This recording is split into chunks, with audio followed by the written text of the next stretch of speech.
Thank you for watching. This video is about self-inflicted wounds. There's a lot of stuff going on in the world right now, and I hesitated to make the video and talk about self-inflicted wounds, but in essence, it's about boundaries, setting boundaries.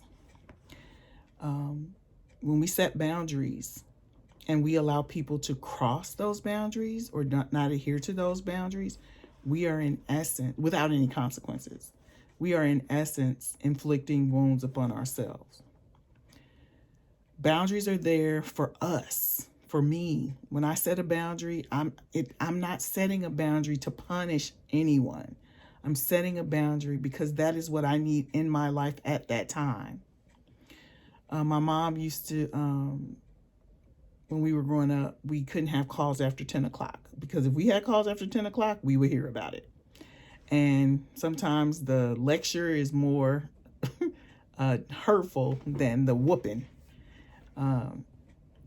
If you did get whippings, we did. But we used to tell our friends, don't call after 10 o'clock because we're going to get in trouble. Because my mom was serious about that boundary or that expectation, which is a boundary as well.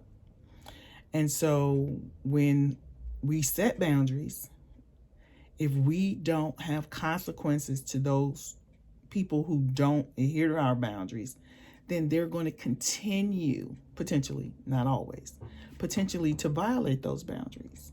And so there has to be consequences. If I don't hold someone accountable to a boundary that I set for myself, in essence, I am inflicting wounds upon myself because I'm not saying anything. And eventually that builds up.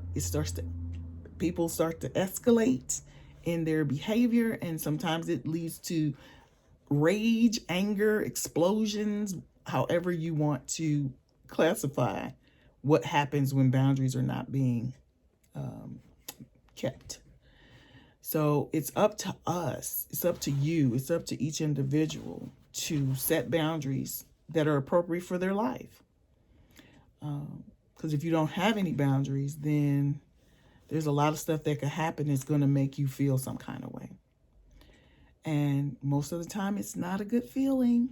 And then feelings get hurt and relationships get damaged, and it's not good for anybody. So we can control, I'll use the word control, manage, that's a better word, our boundaries and have consequences to those boundaries not being met. Because if we don't, we're in essence hurting ourselves. So it gives you something to think about. I appreciate you watching the video. Please like and subscribe. Please share it with your friends. I am trying to get to 1,000 subscribers. I want to continue to produce content that I believe may be helpful to some people. So if you don't mind, also, you can leave a comment. And I will appreciate any support that is given, because mental health is very important. To me, it's a passion of mine. And I just want to be able to reach and help as many people as I possibly can. So thank you for watching. Be well. Until next time.